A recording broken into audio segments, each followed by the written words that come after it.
give an energetic and warm welcome to the one and only Sandeep Maheshwari.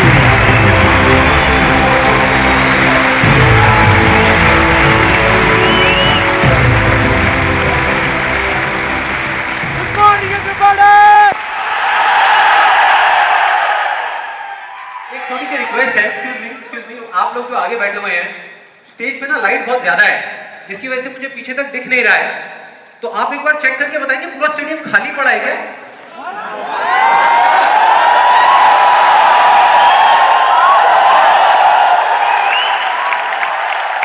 तो एक बार दोबारा try करते हैं थोड़ी और एनर्जी के साथ में. Good morning everybody!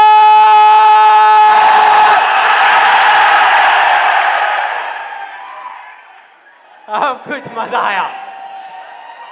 अब लग रहा है कि इस सेशन का नाम अनस्टॉपेबल है.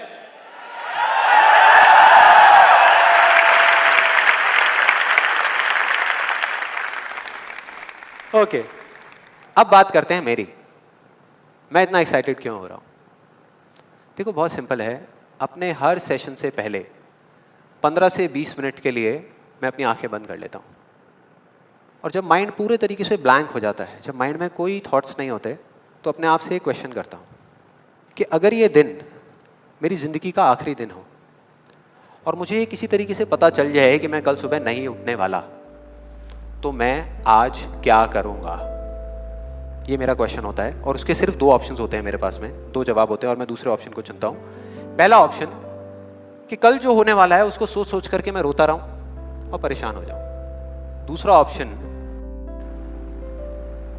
कि जो मेरे पास कुछ घंटे बचे हुए हैं ना, उसमें कुछ ऐसा कर जाऊं, कुछ भी, कि जानने के बावजूद भी कि मैं कल सुबह नहीं उठने वाला, फिर भी आज रात को चैन से सो सकूं, बढ़िया नींद आए.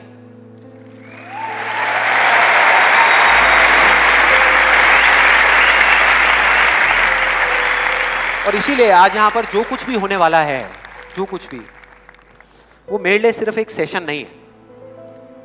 जैसे जैसे सेशन आगे बढ़ेगा आपको समझ आएगा मैं बोल क्या रहा हूं. जैसे जैसे अब मैं आपको बताता हूं कि इस सेशन की शुरुआत कहां से हुई, कि मुझे इंस्पिरेशन कहां से मिली ये सेशन करने की.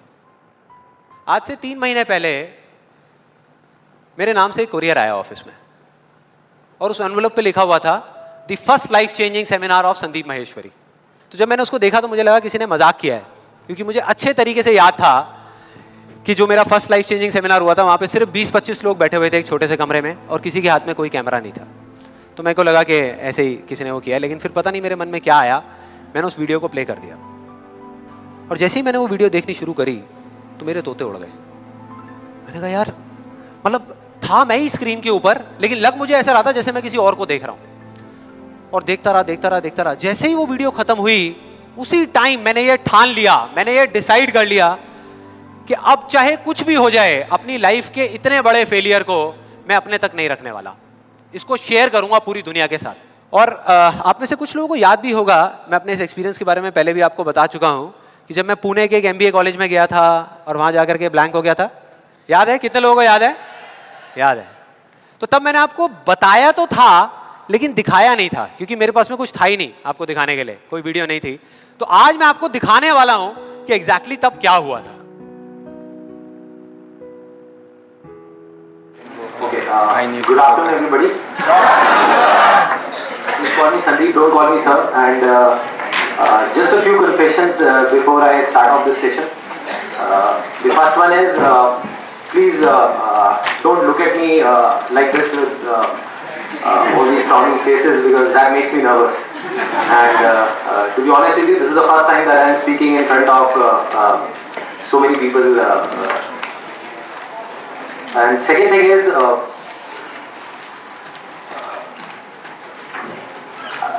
I'll be not talking about the theory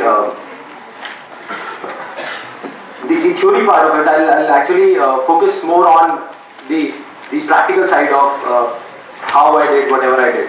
Okay, the second confession, which I forgot. That is. To be honest with you, I can speak in English, but the problem is you may understand what I am talking about, but I won't be able to understand what I am talking about. So it's better if I talk in Hindi. So, okay. Then,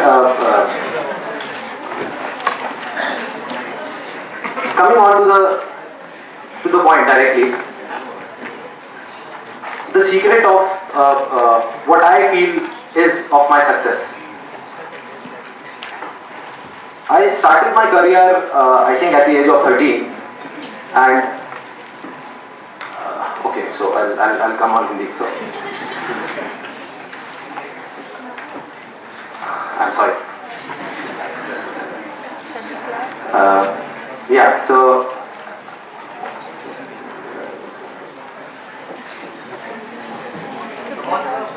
yeah, I'll do it.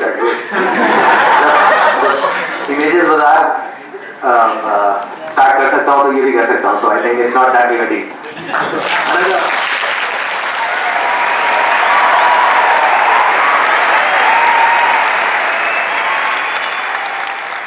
आपने देखा मेरी क्या हालत हुई थी. I think सबका यही हाल होता है जब वहाँ पे स्टेज पे जाते हैं, इतने सारे लोग सामने बैठे होते हैं, सबका यही होता है. तो जब मैंने ये वीडियो देखी तो मेरे दिमाग में सिर्फ एक ही चीज़ चल रही थी, सिर्फ एक, कि ऐसा क्यों हुआ कि मैं अपना इतना बड़ा मजाक उड़वाने के बाद भी बाज नहीं आया, और क्या वजह है कि मैं वहाँ से यहाँ तक आ गया. लेकिन मुझे ना इसका एग्जैक्ट जवाब नहीं मिल रहा था. मतलब मुझे समझ नहीं आ रहा था कि इसके पीछे वजह क्या है. और फिर फाइनली एक दिन वो वजह समझ आई. मैंने एक कहानी पढ़ी कहीं पर, और उस कहानी के जब मैं अंदर तक गया तो मेरे को समझ आया कि हाँ, ये वजह है. ये कहानी है दो बच्चों की जो एक गांव में रहते थे. उनमें से एक 6 साल का था और एक 10 साल का. दोनों बहुत अच्छे दोस्त थे, बिल्कुल शोले के जय और वीरू जैसे. दोनों हमेशा साथ साथ रहते, साथ साथ खेलते, साथ साथ खाते पीते, साथ साथ नहाते धोते. नहीं, धोते नहीं, ये थोड़ा ज़्यादा हो गया. तो एक दिन वो दोनों गांव से थोड़ा दूर निकल गए, और खेलते खेलते उनमें से जो बड़ा बच्चा था 10 साल वाला, वो एक कुएं में गिर गया और जोर जोर से चीखने चिल्लाने लग गया क्योंकि उसको तैरना नहीं आता था. अब जो दूसरा बच्चा था, छोटा सा 6 साल का, उसने अपने आसपास में देखा और उसको कोई नजर नहीं आया, उसको कोई नहीं दिखा जिसको कि वो बुला सके हेल्प के लिए. और फिर उसकी नजर पड़ी एक बाल्टी पे जिस पे एक रस्सी बंधी हुई थी. उसने एक सेकंड भी वेस्ट नहीं किया, उस बाल्टी को उठा करके कुएं में फेंक दिया और अपने दोस्त को बोला कि पकड़ ले इसको. उसके दोस्त ने पकड़ा और वो अपनी पूरी ताकत लगा करके पागलों की तरह उसको खींचने लगा. खींचता रहा, अपनी पूरी जान लगा दी उसने. छोटे से बच्चे ने, 6 साल के और 10 साल के बच्चे ने उस बाल्टी को पकड़ा हुआ था. खींचता रहा और तब तक नहीं रुका जब तक उसने अपने दोस्त को बचा नहीं लिया, जब तक वो बाहर नहीं आ गया. अब यहां तक तो ठीक था, यहां तक तो ये कहानी समझ आती है. लेकिन हुआ क्या कि जैसे ही ये दो बच्चे, जब दोनों एक हो गए, जब बाहर आए और आकर के गले मिल रहे, रो रहे और खुश हो रहे, एक तरफ से उनको डर भी लग रहा था. डर था कि अब गांव जाएंगे तो बहुत पिटाई होगी जब उनको बताएंगे कि ऐसे हम कुएं में गिर गए और ये सब चीजें हुई. लेकिन मजे की बात, ऐसा कुछ भी नहीं हुआ. वो जब गांव गए और जा करके उन्होंने अपने घर वालों को बताया, बाकी गांव वालों को बताया, तो किसी ने विश्वास नहीं किया, पूरे गांव वालों ने. और वो अपनी जगह बिल्कुल ठीक थे, क्योंकि उस बच्चे में इतनी ताकत भी नहीं थी कि वो एक बाल्टी पानी से भरी हुई वो उठा सके. तो इतने बड़े बच्चे को इतनी ऊपर खींचना तो बहुत दूर की बात है. लेकिन एक आदमी था उस गांव में, उसने विश्वास कर लिया. उनको सब रहीम चाचा कहते थे, उस गांव के सबसे समझदार बुजुर्गों में से एक. और सबको लगा कि यार ये कभी झूठ नहीं बोलते, अगर ये कह रहे हैं तो जरूर कोई ना कोई बात होगी, कोई ना कोई वजह होगी जिस वजह से ऐसा कह रहे हैं. और फिर सारे गांव वाले इकट्ठे होकर के उनके पास में गए और जा करके बोले कि देखो जी, हमें तो कुछ समझ आ नहीं रहा, आप ही बता दो कि ऐसा कैसे हो सकता है. तो उनको हंसी आ गई. वो बोले कि यार इसमें मैं क्या बताऊं, वो बच्चा बता तो रहा है उसने कैसे किया. बाल्टी को उठा करके कुएं में फेंका, उसके दोस्त ने बाल्टी को पकड़ा, उसने रस्सी को खींचा और अपने दोस्त को बचा लिया. तो आपको पता तो है उसने कैसे किया, बच्चा बता तो रहा है, इसमें मैं क्या बताऊं. तो सारे गांव वाले उनकी शक्ल देख रहे. फिर कुछ देर बाद वो बोले कि सवाल ये नहीं है कि वो छोटा सा बच्चा ये कैसे कर पाया, सवाल ये है कि वो ये क्यों कर पाया, कि उसके अंदर इतनी ताकत कहां से आई है. और बोले इसका सिर्फ एक जवाब है, सिर्फ एक, कि जिस वक्त उस बच्चे ने ये किया, उस टाइम पे उस जगह पर दूर दूर तक कोई नहीं था उस बच्चे को यह बताने वाला कि तू ये नहीं कर सकता।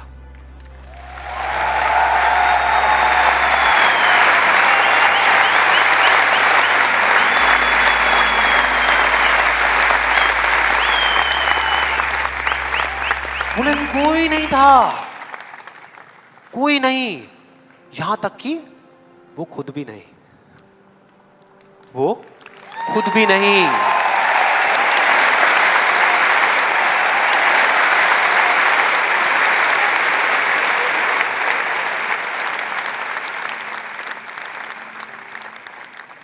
अब मैं आप लोगों से पूछता हूं कि अगर कुछ ऐसा हो जाए, अगर आपको भी उस बच्चे की तरह किसी की आवाज सुनाई ना दे जो आवाजें आपको रोकती है, ना किसी और की ना अपनी, तो क्या होगा? मजा आ जाएगा, राइट? उस बच्चे की तरह आपको भी कोई नहीं रोक पाएगा। You'll be unstoppable, right? Yes और नो? यस और नो? यस और नो? थियोरेटिकली तो ये बात बहुत अच्छी लग रही है सुनने में, लेकिन अगर हम प्रैक्टिकली देखें तो सिर्फ यस बोलने से काम नहीं चलने वाला। ये आप सबको भी पता है और मुझे भी पता है। ये जो अनस्टॉपेबल बनने वाला काम है, उसके लिए क्या करना पड़ेगा? 2 दीवारें तोड़नी पड़ेगी। 2 दीवारें, पहली बनी है दूसरों की आवाज की, कि आपके ऊपर दूसरों की आवाजों का असर होना बंद हो जाए, और दूसरी आपकी खुद की आवाज। ये ज्यादा बड़ी दीवार है। तो अब देखते हैं कि इस पहली दीवार को कैसे तोड़ना है। उस कहानी में उस बच्चे के आसपास में कोई नहीं था उसको रोकने वाला, लेकिन क्या रियल लाइफ में ऐसा होता है? यस और नो? नो। क्या होता है कि हम एक काम करने की सोचते हैं, करना शुरू भी नहीं करते, सिर्फ सोचते हैं कि हमको ये काम करना है, और सामने से 4 लोग आ जाते हैं रोकने के लिए। 4 लोग आ जाते हैं तरह तरह की बातें करने के लिए कि ये नहीं हो सकता। अरे बड़ा इम्प्रैक्टिकल सा आइडिया है। जब कोई नहीं कर पाया तो तू क्या करेगा? होता है ऐसा? कितने लोगों के साथ ऐसा हुआ है? सबके साथ हुआ है और होता रहता है। और मेरे साथ तो पता नहीं कितनी बार हुआ है। किसी के साथ कुछ ज्यादा ही हुआ है लगता है। लगता है उनको राह चलते भी, मेट्रो में भी कोई मिलता है, अबे तू नहीं कर पाएगा, चल।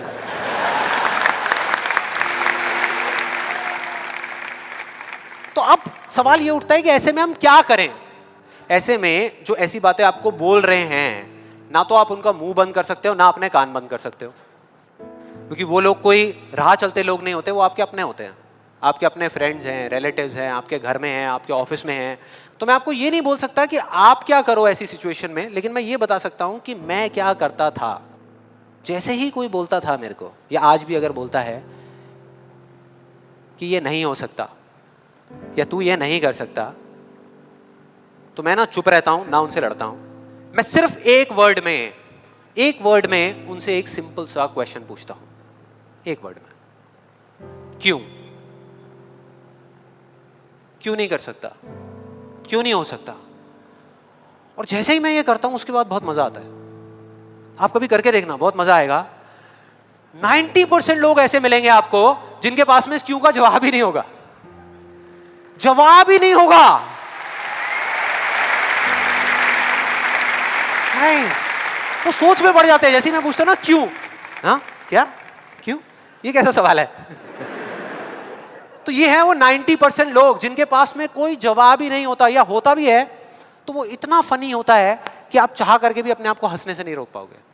जैसे एक बार मेरे साथ हुआ था, जब मैं करीबन आई थिंक 18 साल का था और मैंने नया फोटोग्राफी का कोर्स किया था। तो हमारे घर में एक छोटा सा फंक्शन चल रहा था, और वहाँ पर मैं अपनी मदर के साथ और फादर के साथ में खड़ा हुआ कुछ बातें कर रहा था। इतनी देर में एक सामने से आंटी आई और आकर के बोली, संदीप। हाँ जी आंटी। बेटे क्या नया चक्कर चल रहा है तेरा आजकल?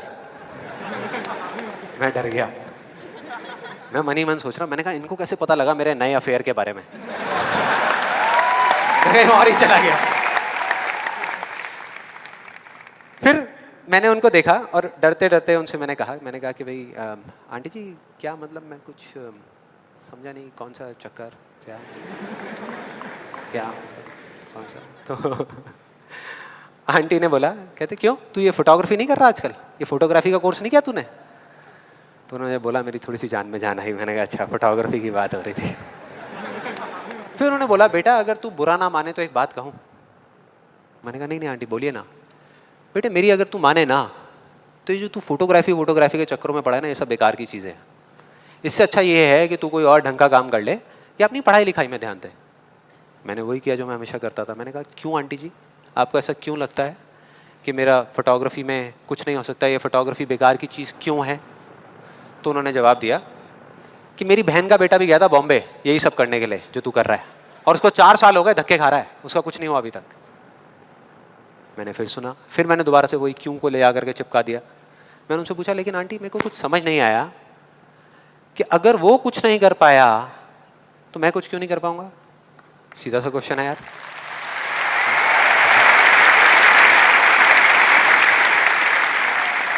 वो थोड़ी सी इरिटेट हो गई, लेकिन उसके बाद जो उन्होंने बोला, उस दिन मेरा कम से कम 10 किलो खून बढ़ गया होगा हंसते हंसते। उन्होंने गुस्से से मेरे से पूछा, कहते तेरे कितने % आए थे 12th में?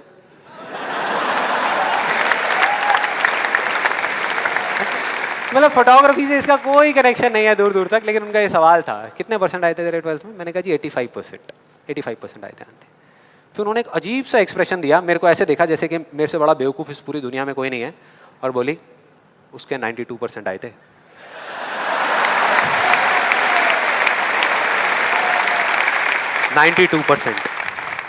अब बोल। मैं कहा अब क्या बोलूं? अब बोलने को आपने छोड़ा क्या है? क्या कोई है जो ऐसी बातों को सीरियसली ले सकता है? नो। यस और नो? नो, ले ही नहीं सकते।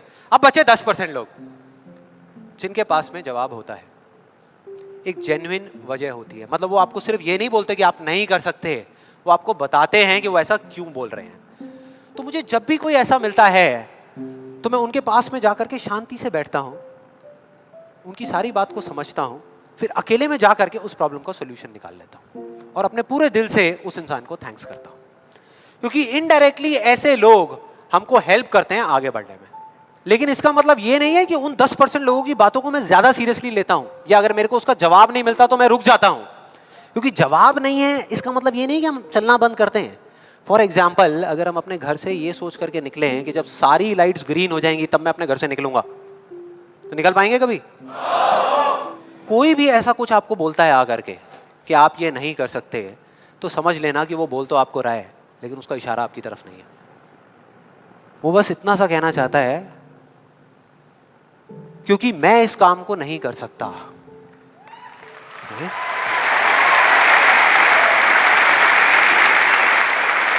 वो बस इतना सा कहना चाहता है क्योंकि मैं इस काम को नहीं कर सकता, या मुझे नहीं पता कि इस काम को कैसे करना है, इसलिए मुझे लगता है कि इस पूरी दुनिया में कोई भी नहीं कर सकता।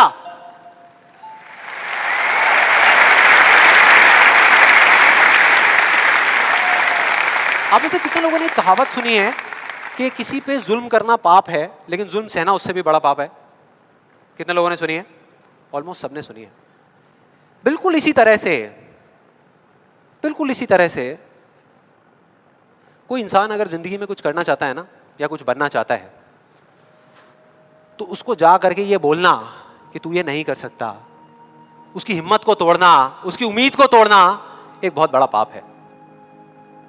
क्योंकि कई बार कुछ लोगों के पास में सिर्फ एक उम्मीद होती है और कुछ भी नहीं, लेकिन वहीं दूसरी तरफ किसी को इतना हक देना कि वो आ करके आपके सामने खड़ा हो जाए और आपको कुछ भी बोलता रहे, आपकी उम्मीद को तोड़ दे, आपकी हिम्मत को तोड़ दे, और आप चुपचाप खड़े खड़े उसको देखते रहो, कुछ भी ना कहो, कुछ भी ना करो, ये उससे भी बड़ा पाप है।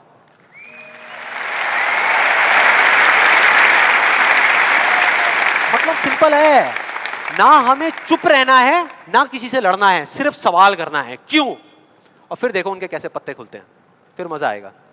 और जिस दिन आप लोगों को भी मेरी तरह ये बात समझ आ जाएगी ना, उस दिन आपके ऊपर ऐसी बातों का असर होना बंद हो जाएगा। मतलब कि उस दिन ये जो पहली दीवार है जिसकी मैंने बात करी थी, वो अपने आप ही टूट जाएगी। उसके बाद इस पूरी दुनिया में किसी में दम नहीं होगा कि वो आपको आगे बढ़ने से रोक सके, सिवाय एक इंसान के। कोई बताएगा कौन है वो? आप खुद। एग्जैक्टली, आप खुद। और यही है वो दूसरी दीवार, यही है वो दूसरी दीवार जो पहली वाली से कई गुना बड़ी है। कई गुना बड़ी है। आज से बहुत साल पहले मैंने एक कहानी सुनी थी जिसका एक बहुत बड़ा इंपैक्ट हुआ था मेरी लाइफ पे। ये कहानी है एक ऑफिस की और उसके एम्प्लॉइज की। एक बार एक ऑफिस में जितने भी एम्प्लॉइज सुबह सुबह जब ऑफिस आते हैं अपने अपने कैबिन में, तो उनकी डेस्क के ऊपर एक लेटर पड़ा होता है, एक लेटर रखा हुआ होता है, और उस लेटर में लिखा था कि वो इंसान, इस कंपनी का वो एम्प्लॉय जिसकी वजह से आपकी प्रमोशन नहीं हो रही थी या जिसकी वजह से आप आगे नहीं बढ़ पा रहे थे, उसकी डेथ हो गई, वो मर गया है। और अब अगर आप आखिरी बार उस एम्प्लॉय की शक्ल देखना चाहते हैं तो ये एड्रेस है, यहां पर अगले 1 घंटे में पहुंच जाइए। जैसे ही उस एड्रेस पे गए तो वहां पर एक कॉफिन पड़ा हुआ था। कॉफिन होता है, उसको जब लोगों ने दूर से देखा तो एक तरफ तो सबको दुख हो रहा था, बुरा लग रहा था कि यार ये नहीं होना चाहिए था, और दूसरी तरफ से उनको थोड़ी बहुत खुशी भी हो रही थी कि चलो अच्छा है, मेरी रास्ते का जो सबसे बड़ा पत्थर था वो हट गया। लेकिन फिर एक एक करके जैसे ही वो लोग उस कॉफिन के पास गए और जा करके उन्होंने उस एम्प्लॉय की शक्ल देखी उस कॉफिन के अंदर, तो उन्हें खुद पे शर्म आने लगी, क्योंकि उस कॉफिन में कोई नहीं था, सिर्फ एक शीशा था, एक मिरर था जिसमें उनकी खुद की शक्ल दिख रही थी।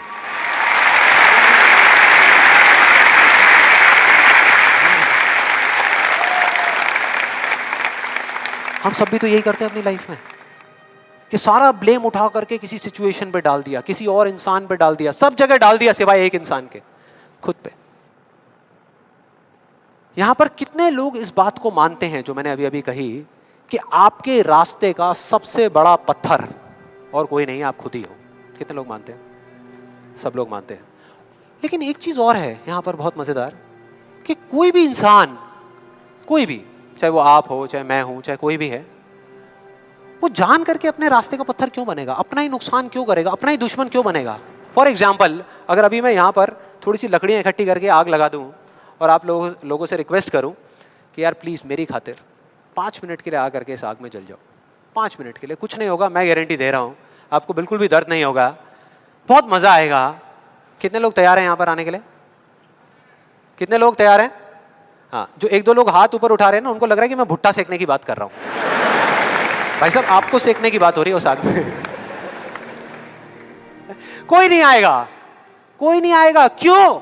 क्योंकि कोई भी इंसान हो वो जानबूझ करके अपना नुकसान कभी नहीं करेगा, कभी भी नहीं करेगा।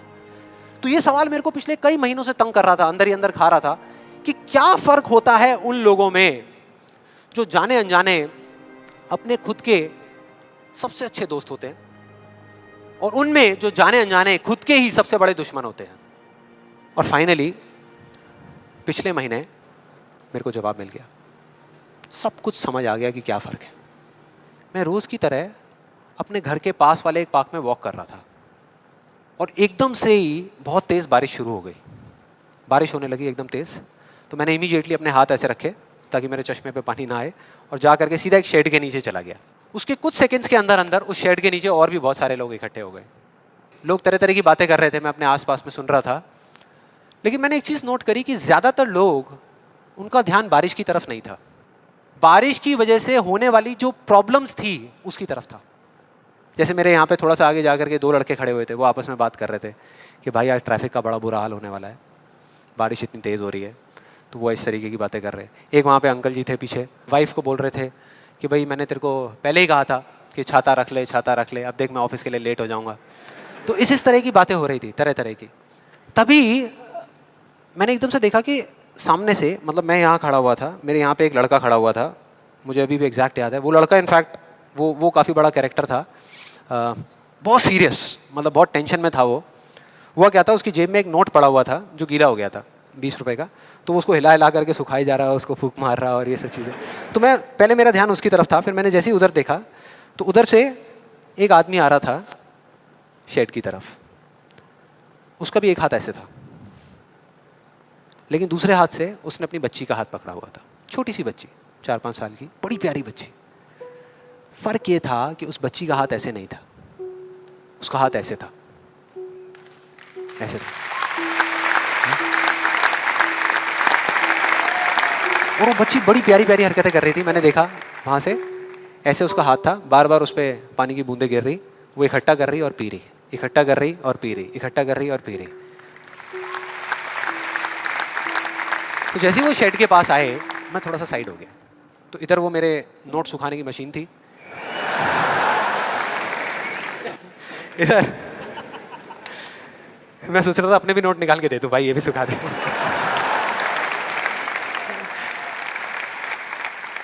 इधर वो बच्ची खड़ी हुई थी, वो छोटी सी प्यारी सी, और मेरा फिर पूरा ध्यान उस बच्ची की तरफ ही था, इतनी इतनी प्यारी बच्ची। और इधर उसके पापा अपने मोबाइल पे कुछ काम कर रहे थे। वो बच्ची को अभी भी चैन नहीं आया, शेड के नीचे आ गई, लेकिन अभी भी बार बार अपना हाथ बाहर निकाल के, एक हाथ से पापा को पकड़ा हुआ डर रही, दूसरे हाथ से ऐसे बाहर निकाल के बार बार पानी भर रही और पी रही। कभी पानी भर रही, अपने मुंह पे फेंक रही। फिर थोड़ी देर बाद पता नहीं उसके मन में क्या आया, उसने अपने पापा से पूछा कि पापा ये बारिश रोज क्यों नहीं होती? बड़ा अजीब सा क्वेश्चन था। उसके पापा ने कहा, वो अपने मोबाइल पे लगे हुए थे, हाँ बेटा होगी होगी, रोज होगी, रोज होगी, रोज होगी। वो बच्ची फिर अपने खेल में लग गई। फिर थोड़ी देर बाद पता नहीं क्यों उसने दोबारा से पूछा अपने पापा से, बताओ ना पापा रोज क्यों नहीं होती? इस बार उसको कोई जवाब नहीं मिला, लेकिन मुझे मिल गया। मुझे सब कुछ समझ आ गया कि क्या वो वजह है, क्या फर्क होता है उन लोगों में जो खुद के सबसे अच्छे दोस्त होते हैं और खुद के सबसे अच्छे दुश्मन होते हैं। क्या फर्क है उन दोनों लोगों में? देखो बहुत सिंपल है। जब बारिश होती है आसमान से, हम सबके ऊपर होती है, क्या एक जैसे होती है या अलग अलग तरीके से होती है? एक जैसे होती है, कोई पार्शियलिटी नहीं करती। आप अमीर हो, गरीब हो, काले हो, गोरे हो, बच्चे हो, बड़े हो, कोई फर्क करती है क्या बारिश? नहीं करती, सब पे एक जैसी होती है। बिल्कुल उसी तरह से वो शक्ति, वो एनर्जी जिससे पूरी दुनिया चल रही है, जिससे अभी अगर आप अभी फील करने की कोशिश करो, आपकी सांसें चल रही है, मेरी सांसें चल रही है। जिस शक्ति में इतनी ताकत है कि अगर वो चाहे तो एक सेकंड भी नहीं लगेगा, इस पूरी दुनिया को खत्म कर सकती है, और एक सेकंड के 1 करोड़वें हिस्से में इस दुनिया को दोबारा से बना भी सकती है। उसको आप साइंटिफिकली चाहे एनर्जी का नाम दे दो, चाहे स्पिरिचुअली भगवान कहो, आत्मा कहो, परमात्मा कहो, कुछ भी कहते रहो, उससे कोई फर्क नहीं पड़ता। और बिल्कुल उस बारिश की तरह उस शक्ति की भी बारिश हम सब पर होती रहती है, उस एनर्जी की भी बारिश होती रहती है, और सब पर एक जैसे होती है। फिर चाहे आप अमिताभ बच्चन हो, बिल गेट्स हो, कोई भी हो, कोई फर्क नहीं पड़ता। आप इस स्टेज पे खड़े हो या वहां बैठे हो, कोई फर्क नहीं पड़ता। तो फर्क क्या है? देखो बहुत सिंपल है, वही फर्क जो उस बारिश में था, जो मैंने नोट किया उस बच्ची के बीच में और औरों के बीच में। कुछ लोगों का हाथ ऐसे होता है और कुछ का ऐसे होता है, यही फर्क।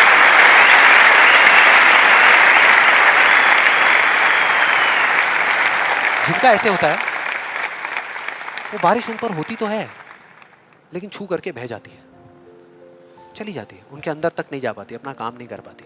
लेकिन जिनका ऐसे होता है वो उसको पी लेते हैं, उनके अंदर चली जाती है, और उसके बाद में जो काम करती है वो एनर्जी करती है, नाम इंसान का हो जाता है।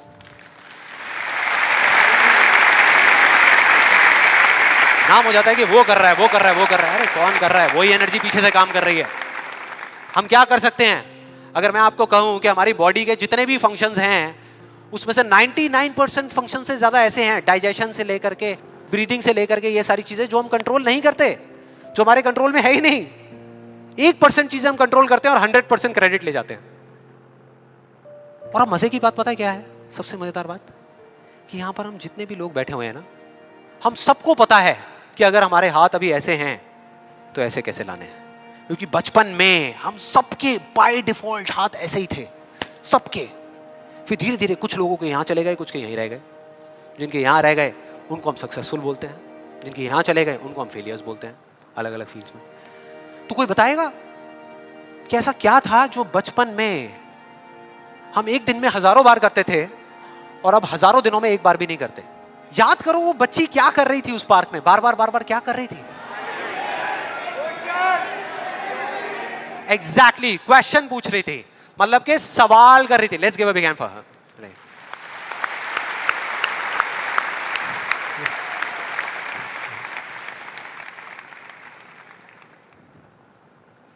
सवाल,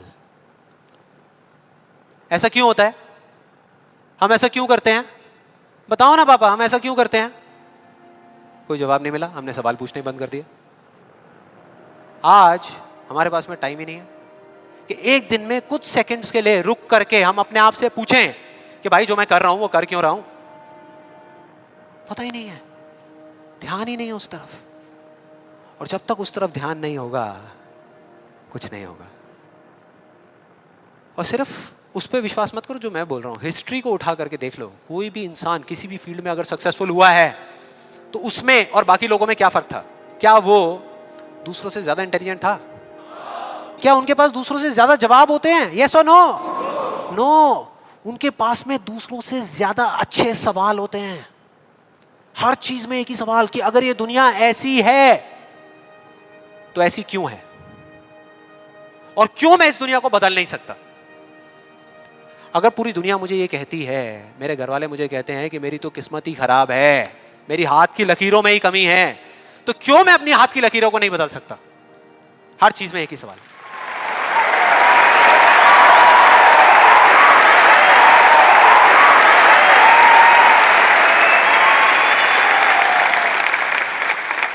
और दूसरी तरफ किसी फेलियर के पास चले जाओ, उनके पास आपको सिर्फ जवाब मिलेंगे, सवाल एक भी नहीं। सिर्फ एक्सक्यूजेस मिलेंगे, सिर्फ बहाने मिलेंगे, बस। सवाल पूछ ही नहीं रहे तो जवाब मिलेगा कहां से? कहां से मिलेगा? मिल ही नहीं सकता। तो मैं क्या कह रहा हूं कि लाइफ में आप जो कुछ भी कर रहे हो, जो भी, उससे कोई फर्क नहीं पड़ता, लेकिन अगर आपके पास में इस क्यों का बिल्कुल क्लियर जवाब है तो उस काम को आप पूरे विश्वास के साथ कर रहे हो। और अगर इस क्यों का जवाब ही नहीं है तो आप सिर्फ उस काम को अंधविश्वास पे कर रहे हो, जो आज नहीं तो कल टूटेगा ही टूटेगा। फॉर एग्जाम्पल, मैं आपको एक रियल लाइफ एग्जाम्पल से बताता हूँ। क्या कभी आप लोगों के साथ ऐसा कुछ हुआ है कि घर में कोई बड़ा सा फंक्शन चल रहा हो, जैसे किसी की शादी हो रही हो, और वहाँ पे कोई रिलेटिव बीमार हो गया? हुआ है? कितने लोगों के साथ हुआ है ऐसा? हुआ है। तो ऐसे में क्या होता है? क्या होता है? जैसे ही एक किसी की तबीयत खराब होती है तो बाकी लोग क्या करते हैं? डॉक्टर बन जाते हैं, अपनी अपनी राय देते हैं आकर के। मेरी फैमिली में भी एग्जैक्टली बिल्कुल ऐसा ही हुआ था। मेरी एक कज़न सिस्टर की शादी थी और मेरे एक अंकल आए हुए थे अब्रॉड से। उनकी तबीयत खराब हो गई, उनको बुखार हो गया, और जैसे ही एक एक करके सब लोगों को पता लगा तो सब लोग आए और आ करके अपने अपने आइडियाज़ देने लगे। एक आंटी जी आई, काढ़ा बना करके, अपना अदरक का, तुलसी का, शहद का वो काढ़ा बना करके, बेटा ये पी लो, 2 घंटे में ठीक हो जाओगे, बुखार अभी उतर जाएगा, बहुत पुराना नुस्खा है। उसके बाद में एक अंकल आए, बड़े फनी, वो आ करके उन्होंने ऐसे उनके सर पे हाथ रखा, गर्म हो रहे हैं। फिर उन्होंने कहा कुछ नहीं है, इनको ठंडी बर्फ़ की पट्टियाँ कर दो, अभी सारा बुखार उतर जाएगा। ऐसे सब तरह तरह के लोग आ रहे थे, तरह तरह के, और अपने अपने आइडियाज़ दे रहे थे। सबको पूरा विश्वास था कि ये करने से वो ठीक हो जाएंगे, उनका बुखार उतर जाएगा। लेकिन इसका बिल्कुल उल्टा हुआ। अगले दिन सुबह उनका बुखार कम होने की बजाय और बढ़ गया, तेज हो गया। और अब ऐसे में बड़ा मजा आता है कि जो लोग जितना ज्यादा कॉन्फिडेंट थे ना अपने नुस्खे को लेकर के, वो उतना ही पीछे हट गए। उनका जवाब था कि भाई मैं तो कल ही कह रही थी कि डॉक्टर को बुला लो, किसी ने मेरी सुनी नहीं। डॉक्टर आया, वहाँ पे आ करके उसने पूरा चेकअप किया, कुछ टेस्ट बताए, शाम तक रिपोर्ट्स आई और पता लगा कि उनको मलेरिया था। डॉक्टर को जैसे ही पता लगा उसने कुछ दवाई दी और अगले कुछ दिनों में वो बिल्कुल ठीक हो गए। तो क्या फर्क था डॉक्टर में और बाकी लोगों में? डॉक्टर ने कुछ भी करने से पहले, मतलब कि अपना इलाज शुरू करने से पहले, कोई भी नुस्खा बताने से पहले ये पता लगाया कि उनको बुखार क्यों हुआ, और बाकी किसी ने ये पता लगाना जरूरी ही नहीं समझा कि उनको बुखार हुआ क्यों। डॉक्टर को पता था कि उस बीमारी का कॉज क्या है, उसकी जड़ क्या है, उसकी वजह क्या है, और इस वजह से उसको पूरा विश्वास था कि मैं ये दवाई दूंगा और वो ठीक हो जाएंगे। बाकी सब जो कह रहे थे कि हमको विश्वास है, उनको सिर्फ अंधविश्वास था कि वो ठीक हो जाएंगे, वो विश्वास नहीं था।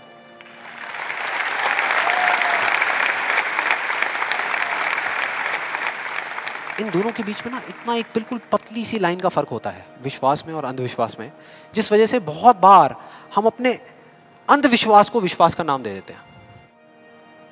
और इसका आज की डेट में सबसे बड़ा एग्जाम्पल, सबसे बड़ा, वो है लॉ ऑफ अट्रैक्शन। सुना है यहाँ पे? कितने लोगों ने सुना है लॉ ऑफ अट्रैक्शन के बारे में? ऑलमोस्ट सबने सुना है। अब ये बहुत मजेदार है, लॉ ऑफ अट्रैक्शन। मुझे बहुत लोग मिल चुके हैं, मतलब काफ़ी लोग मिले हैं जो आ करके मुझसे पूछते हैं कि भाई आपके हिसाब से आपको क्या लगता है कि लॉ ऑफ अट्रैक्शन काम करता है या नहीं करता। तो मेरा सिंपल सा जवाब होता है कि अगर आप मेरा जवाब चाहते हो तो जवाब है हाँ, कि ये काम करता है। साइंटिफिकली जिसको बोलते हैं law of cause and effect, और स्पिरिचुअली जिसको बोलते हैं लॉ ऑफ कर्मा, ये उसके ऊपर बेस्ड है। तो इसमें कोई शक नहीं है कि ये काम करता है, लेकिन वैसे नहीं जैसे कि कुछ लोग अपनी बुक्स के थ्रू और वीडियोस के थ्रू इसके बारे में बता रहे हैं, वैसे नहीं। आप में से कितने लोगों ने वीडियो देखी है? बहुत सारे लोगों ने देखी है, तो आप शायद समझ जाएंगे। बाकी लोगों के लिए मैं थोड़ी एक्टिंग करके दिखाता हूँ, अपना वो थोड़ा फिरंगी स्टाइल में, वो जो डबिंग करके बोलते हैं ना, ये बिल्कुल एक अलादीन के चिराग जैसा है।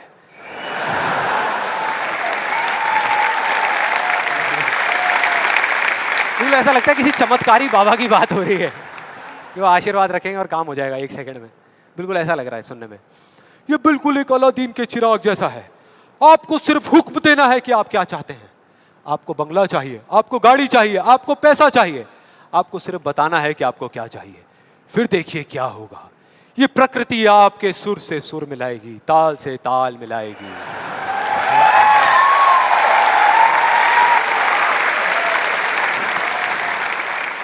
और उसके बाद बड़ा मजा आता है। एक बंदा आता है वहां पे उस वीडियो में, वो आकर के कहता है अच्छा इतना आसान है, तो मैं 3 लड़कियों के साथ डेट पे जाना चाहता हूं।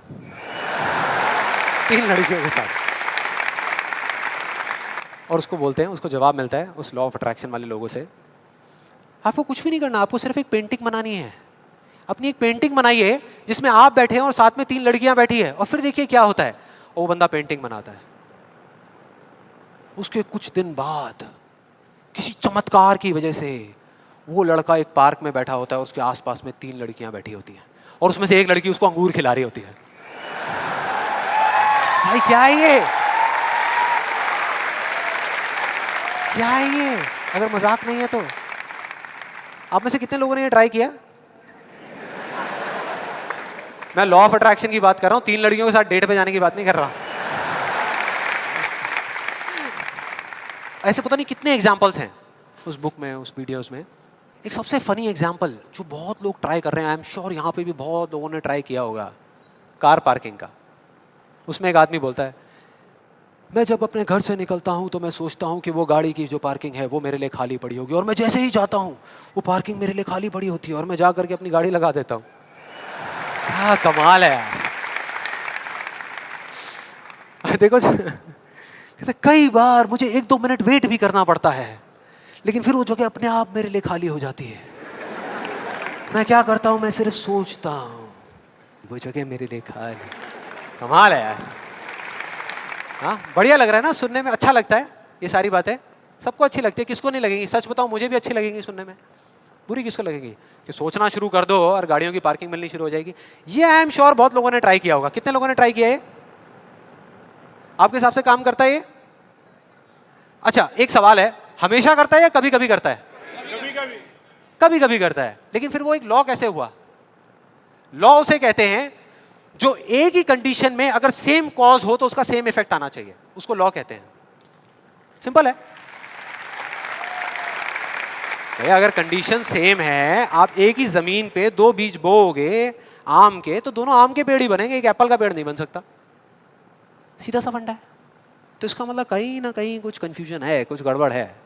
तो मैं एक बहुत बड़ा यहाँ पर एक कमिटमेंट करने वाला हूँ, एक बहुत बड़ा चैलेंज करने वाला हूँ इन वीडियोस के अंदर। मेरा ओपन चैलेंज है उन लोगों को जिन्होंने ये बुक लिखी है और जिन्होंने वीडियोस बनाई है, क्योंकि उनसे ज़्यादा कौन जानता है इस लॉ के बारे में। वो जानते हैं कि वो क्या कह रहे हैं, वो समझते हैं कि वो क्या कह रहे हैं। तो मेरा ओपन चैलेंज है कि हम एक शर्त लगाते हैं, इस दुनिया में कहीं पर भी एक पार्किंग लॉट चूज करेंगे जो थोड़ा सा बिजी रहता हो, और वहां पर वो एक स्पॉट आइडेंटिफाई करेंगे, पार्किंग का स्पॉट, और अपने लॉ ऑफ अट्रैक्शन की पूरी पावर लगाएंगे। लगा सकते हैं, क्या दिक्कत है? सोचना ही तो है। सोचते रहेंगे, फील करते रहेंगे, मेरे को ये जगह मिलेगी मिलेगी मिलेगी। करो। जिस दिन उनको वो जगह मिल गई, मेरा एक कमिटमेंट है और मैं ये ओपन चैलेंज कर रहा हूं, उनको मैं 1 लाख रुपए दूंगा।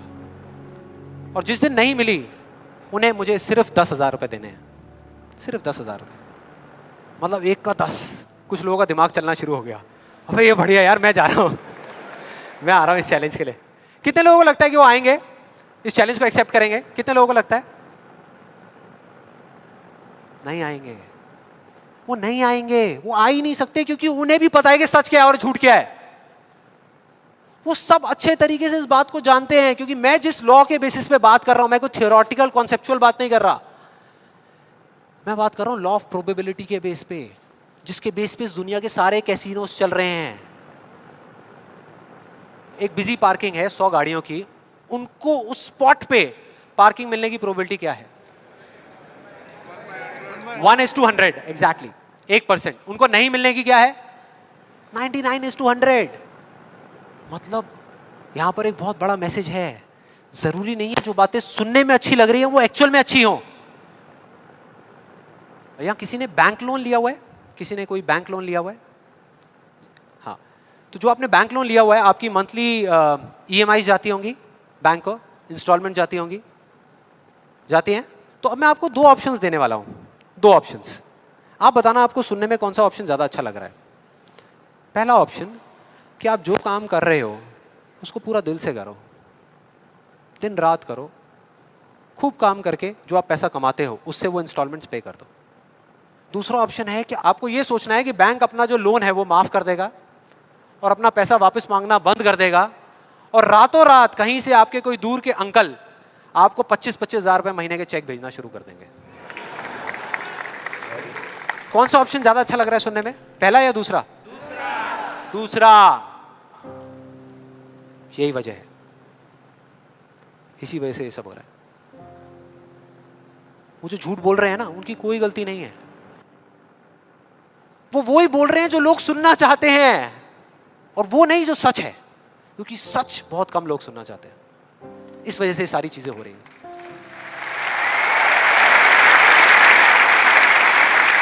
और मैं इस सेशन का आपको एक फाइनल एग्जांपल देने वाला हूं, जिसके बाद में अभी आपके मन में जितने भी डाउट चल रहे होंगे ना, वो सारे धीरे धीरे क्लियर हो जाएंगे। ये एग्जांपल है 2 लड़कों का, 2 लड़कों का जिनकी एज है 18 साल, और दोनों का एक ही डिजायर है कि मेरे को एक BMW गाड़ी चाहिए। दोनों का यही है, और अगले 10 साल के अंदर अंदर चाहिए, बस तरीका थोड़ा सा अलग अलग है। जो पहला लड़का है उसने क्या किया, अपना एक गोल सेट किया। उसने एक अपनी डायरी में लिख दिया, पोस्टर्स ला करके उस गाड़ी के अपने घर में लगा दिए जगह जगह पर। 24 घंटे उस गाड़ी के बारे में सोचने लग गया कि ये गाड़ी मुझे चाहिए चाहिए चाहिए। रोज रात को बैठ करके फील करता कि मेरे को गाड़ी मिल गई है, आवाजें निकालता, जू जू जू ये वो, और करते करते ब्रेक मार रहा है, ये कर रहा है, वो कर रहा है। एक्चुअल में नहीं मिली है, इमेजिन कर रहा है, फील करने की कोशिश कर रहा है, उस गाड़ी को एक्सपीरियंस करने की कोशिश कर रहा है, क्योंकि ऐसा बहुत बुक्स में लिखा हुआ है। लॉ ऑफ अट्रैक्शन में भी यही बताया गया है। यस और नो? अब इसको करने से क्या हो रहा था? पहले उसकी सिर्फ एक विश थी, एक चाह थी कि हाँ मेरे को ये गाड़ी मिल जाए, नहीं भी मिले तो कोई फर्क नहीं पड़ता, लेकिन अब उसका वो बर्निंग डिजायर बन गया। अब उसको गाड़ी हर हालत में चाहिए ही चाहिए अगले 10 साल में। अब आप में से कुछ लोग सोच रहे हो, आप में से कितने लोगों ने मेरा इल्यूजन टू रियलिटी वाला सेशन देखा है? आप सोच रहे हो कि यार आपने इल्यूजन टू रियलिटी में भी तो यही बात करी है, और आप खुद ही उसके अगेंस्ट बोल रहे हो। लग रहा है कुछ लोगों को, लग रहा है ऐसा लग रहा है। देखो मैंने क्या कहा था आपको अभी थोड़ी देर पहले, कि विश्वास और अंधविश्वास में सिर्फ एक पतली सी लाइन का फर्क होता है, इधर कुछ और इधर कुछ और। अगर आप ध्यान से मेरी जितनी भी वीडियोस देखोगे, आज तक मैंने जो कुछ भी कहा उसको देखोगे, तो मैंने किस चीज के बारे में बात करी है? किसी चीज को हासिल करने के बारे में, गाड़ियों के बारे में, पैसे के बारे में, बंगले के बारे में, या किसी काम पे फोकस करने के बारे में? काम पे फोकस करने के बारे में, चीज के बारे में नहीं। मतलब इस टेक्निक में कोई कमी नहीं है। इस टेक्निक को यूज जो लोग कर रहे हैं 90% वो गलत तरीके से कर रहे हैं, जिस वजह से प्रॉब्लम्स क्रिएट हो रही है। अब दूसरे लड़के की बात करते हैं, उसमें और इसमें क्या फर्क था। दूसरा जो लड़का था उसका भी डिजायर था कि मुझे ये गाड़ी चाहिए,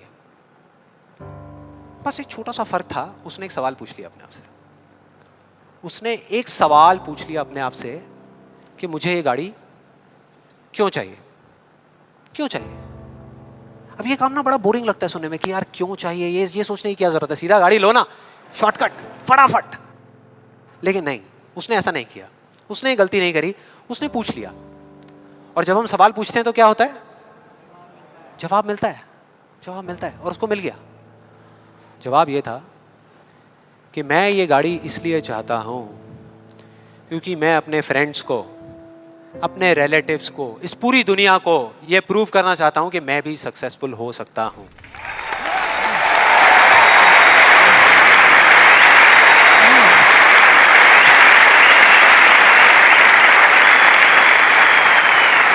तो उसको जवाब मिल गया कि मैं ये इसलिए चाहता हूं क्योंकि मैं प्रूव करना चाहता हूं। फिर उसने दोबारा सवाल किया कि क्यों, मैं क्यों अपने आसपास वालों को, इस पूरी दुनिया को ये प्रूव करना चाहता हूं, क्यों करना चाहता हूं? और फिर उसको एक जवाब मिला, क्योंकि मेरे आसपास में जितने भी लोग हैं वो सब यही कर रहे हैं। उसने एक आखिरी सवाल पूछा और जब उसका जवाब मिला ना तो वो हिल गया, उसके सारे फंडे क्लियर हो गए। वो सवाल था कि सब ऐसा क्यों कर रहे हैं, और उसको जवाब मिला, सब ऐसा इसलिए कर रहे हैं क्योंकि सब ऐसा ही कर रहे हैं। बस उसको समझ आ गया कि एक रेस लगी हुई है जहां पर सब भाग रहे हैं, कोई तेज भाग रहा है, कोई धीरे भाग रहा है, लेकिन किसी को पता ही नहीं है कि वो भाग क्यों रहे हैं। और जैसे ही उसको ये समझ आया, उसको ये जवाब मिला, तो उसको ये तो नहीं पता था कि मैं अब क्या करने वाला हूं, लेकिन उसको ये समझ आ गया कि मुझे क्या नहीं करना।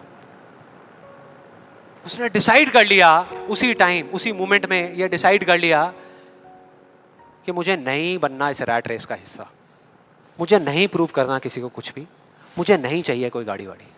अब मैं वो करूंगा जो मेरा दिल कहता है, जो मेरे अंदर की आवाज है। बाढ़ में गई दुनिया। और जैसे ही उसको ये अंदर से उसकी आवाज आई कि मुझे ये चीज करनी है, तो वो जवाब उसके अंदर से ही निकल करके आ गया। और उसको जवाब मिला कि 3 साल पहले वो सबसे ज्यादा क्लोज इस पूरी दुनिया में अपने फादर के था, अपने पापा के, और दोनों का रिलेशन एक बाप बेटे का कम और एक दोस्त का ज्यादा था। उसके पापा की एक छोटी सी हैंडीक्राफ्ट की दुकान थी दिल्ली में, और वो क्या करते थे, छोटे छोटे गांव में जाते और जा करके वहाँ के कारीगरों से कुछ सामान लेकर के आते और अपनी दुकान में बेचते। ये उनका काम था। एक बार वो एक गांव में जा रहे थे तो उनका बेटा भी उनके साथ चला गया। ये लड़का उनके साथ चला गया क्योंकि उसकी छुट्टियां चल रही थी, और दोनों उस गांव में एक ढाबे पे बैठ करके, शाम का टाइम था, खाना खा रहे थे। खाते खाते एकदम से उसके फादर के यहाँ पे दर्द उठा, लेफ्ट साइड में दर्द होना शुरू हो गया, और उस लड़के ने एक सेकंड भी नहीं लगाया, फटाफट से अपने फादर को लेकर के एक पास के हॉस्पिटल में चला गया। वहां जाकर के जो डॉक्टर्स थे उस गांव के हॉस्पिटल के, उन्होंने कहा कि आप इनको जल्दी से जल्दी किसी बड़े हॉस्पिटल में ले जाओ, टाइम नहीं है। लेकिन वो बड़ा हॉस्पिटल उस गांव से 3 घंटे की दूरी पे था। और जब वो वहाँ पहुँचा और उसके फादर को इमरजेंसी वार्ड में ले करके गए, तब तक सब ठीक था। लेकिन उसके 10 मिनट बाद डॉक्टर्स आए और आकर के उन्होंने बोला, वी आर सॉरी, अगर आप 15 मिनट पहले आ जाते तो हम कुछ कर सकते थे। 15 मिनट पहले। अब जैसे ही इस लड़के के साथ ये हुआ था तो बिल्कुल सुन्न हो गया था, मुंह से एक वर्ड बाहर नहीं आ रहा था, उसको समझ ही नहीं आ रहा था कि मैं क्या बोलूं, क्या सोचूं। उसने ऐसा कुछ सोचा ही नहीं था, एकदम से हो गया, एकदम से हो गया। और उसके काफी देर बाद जाकर के, उसके 5-10 मिनट बाद जाकर के उसके अंदर से एक चीख निकली थी, एक अजीब सी बात निकली थी जो उसको उस टाइम पे नहीं समझ आई थी कि ये बड़े डॉक्टर्स बड़े शहरों के बड़े हॉस्पिटल्स में ही क्यों होते हैं, छोटे छोटे गांव में क्यों नहीं होते।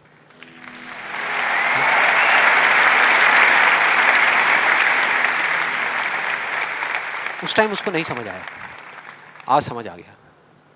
उसको समझ आ गया कि मेरे साथ ऐसा क्यों हुआ था, जिससे कि मैं एक डॉक्टर बनूं और जा करके छोटे छोटे हॉस्पिटल्स में काम करूं, ना कि एक गाड़ी खरीदूं।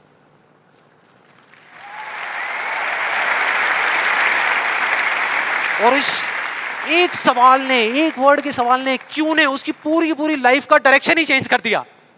जहां एक तरफ उससे एक दिन में 1 घंटा भी पढ़ाई नहीं होती थी, अब वो दिन में 12-12 घंटे पढ़ने लगा।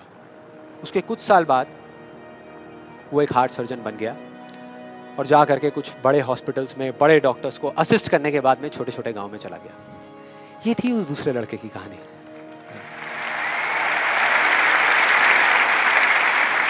दस साल हो गए हैं, तब दोनों 18 साल के थे, आज दोनों 28 साल के हो चुके हैं। लेकिन क्या दोनों की लाइफ में थोड़ा बहुत फर्क होगा? एक बार देखते हैं एग्जैक्टली कि क्या फर्क होगा। जो पहला लड़का था उसने इस लॉ को पूरे विश्वास के साथ प्रैक्टिस किया, लॉ ऑफ अट्रैक्शन को पूरे विश्वास के साथ कि ये काम करता है, करेगा करेगा, इतने लोग बोल रहे हैं गलत थोड़ी होंगे, पूरी दुनिया बोल रही है कि ये काम करता है। उसने किया, लेकिन फ्यूचर किसी के हाथ में नहीं है ना, उसको नहीं मिला, उसको वो गाड़ी नहीं मिली। क्या होगा उसके साथ में? क्या होगा? खुश रहेगा? टूट जाएगा, पागल हो जाएगा, बिखर जाएगा, समझ ही नहीं आएगा कि हो क्या रहा है मेरे साथ में। यह है एक सिचुएशन। दूसरी सिचुएशन कि उसको BMW गाड़ी नहीं मिली लेकिन होंडा सिटी मिल गई। अब क्या होगा? खुश रहेगा? रह ही नहीं सकता, रह ही नहीं सकता, क्योंकि ये गोल सेटिंग करके और ये सब करके उसने अपने डिजायर को बढ़ा लिया, अपने अंधविश्वास को इतना बढ़ा लिया कि अब उसको वो ही गाड़ी चाहिए और किसी गाड़ी से उसका काम ही नहीं चलने वाला।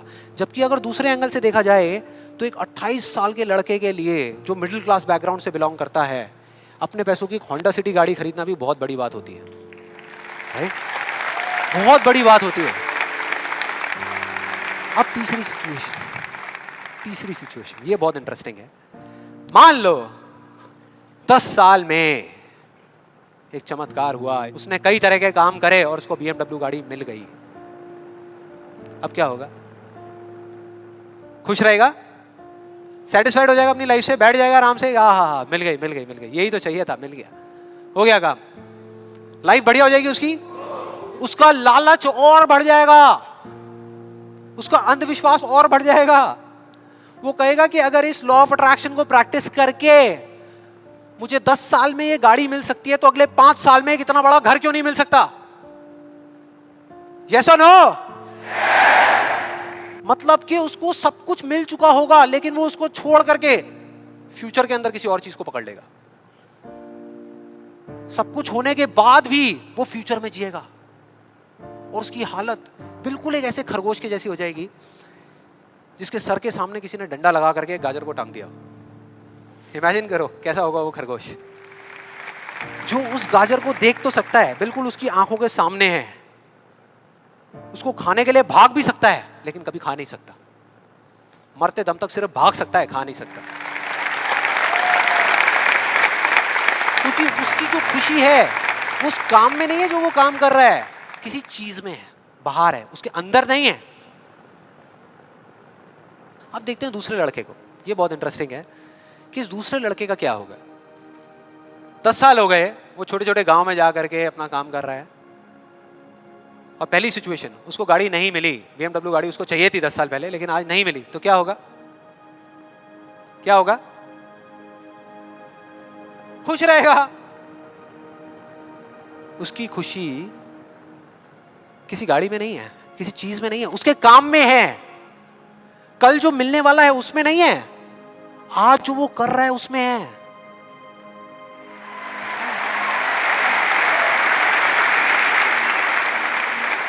दूसरी सिचुएशन, उसको BMW नहीं मिली, होंडा सिटी मिल गई, तो क्या होगा?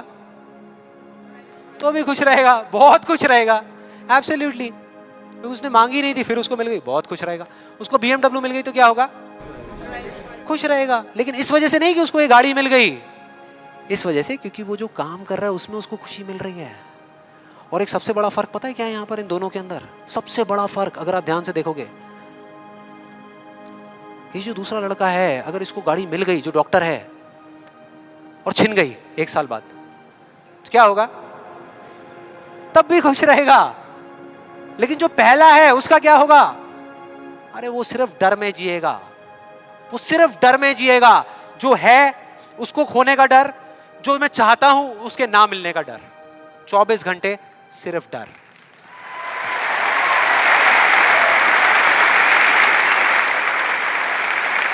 डर ही डर, सब कुछ होगा उसके पास में लेकिन फिर भी अंदर से डरा हुआ होगा, यार कोई मेरी गाड़ी ले ना ले, अरे कोई इस पे स्क्रैच ना मार दे। स्क्रैच के पीछे मैं सुन रहा हूं आजकल मर्डर्स हो रहे हैं कि तूने मेरी गाड़ी पे स्क्रैच कैसे मार दिया, ले धाड़, खत्म। क्या हो रहा है भाई? क्या हो रहा है? किस वजह से हो रहा है? उसकी जड़ क्या है? यही है जिसकी मैं बात कर रहा हूं अभी, यही है।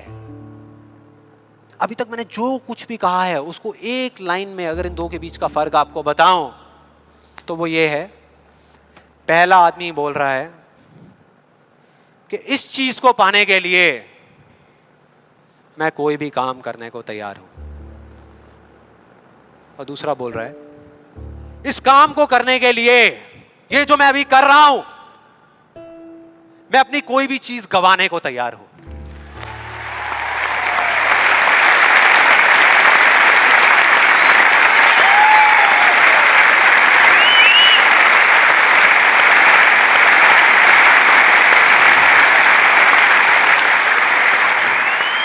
एक की जिंदगी का मकसद है, जो पहला है पाना, हासिल करना, उस चीज पे कब्जा करना किसी भी तरीके से, बस वो चीज मेरे हाथ में आ जाए। फिर चाहे इसके लिए उसको धर्म के रास्ते पे चलना पड़े या अधर्म के, वो चलेगा। उसको सही काम करना पड़े या गलत करना पड़े, वो करेगा। लेकिन दूसरा, उसके लिए अपने अंदर की आवाज को सुन करके, अपने अंदर की मतलब कि अपने दिल की आवाज को सुन करके किया गया कर्म ही इस दुनिया का सबसे बड़ा धर्म है।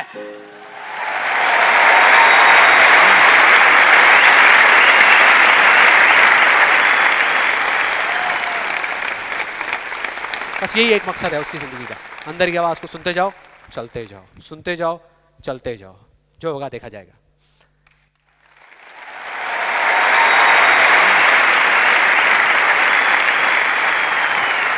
और इस गलत फहमी में मत रहना कि जो पहला है उसको दूसरे से ज्यादा मिलेगा।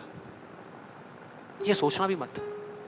जो पहला है ना, उसको चाहे कितना भी मिल जाए, कितनी भी चीजें मिल जाए, कितना भी कुछ हो उसके पास में, लेकिन उसमें और एक भिखारी में कोई फर्क नहीं है।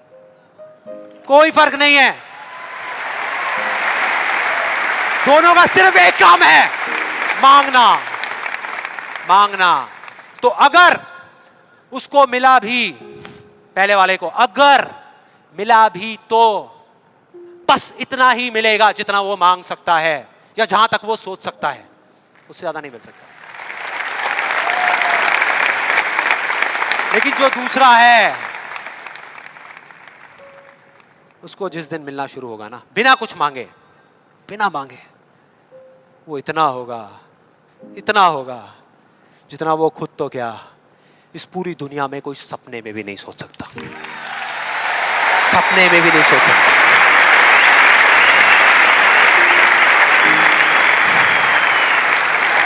और इसका जो मैं आपको बोल रहा हूं, एक जीता जागता एग्जाम्पल आपके सामने खड़ा है।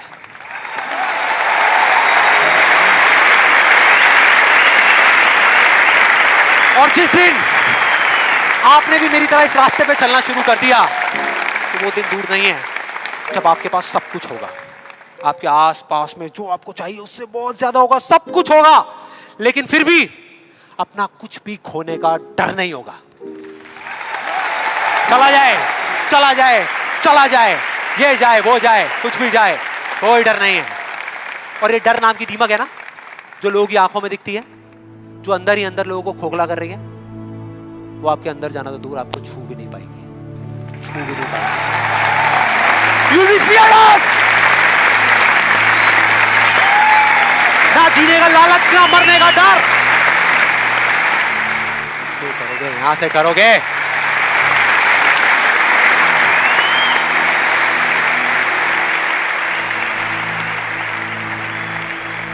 और फिर चाहे आपके रास्ते में एक मुश्किल आए या हजार आए, कोई फर्क नहीं पड़ता। चाहे एक आदमी आकर के आपको रोकने की कोशिश करे या 1 लाख लोग आकर के आपके सामने खड़े हो जाएं, अरे आपको रोकना तो दूर, किसी में इतना दम भी नहीं होगा कि वो आपको हिला भी सके।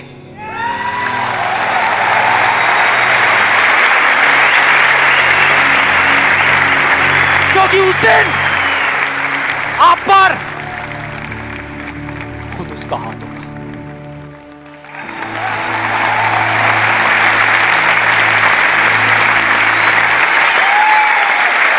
और फिर अगर आप चाहोगे भी ना, चाहोगे भी, तो भी अपने आप को आगे बढ़ने से नहीं रोक पाओगे।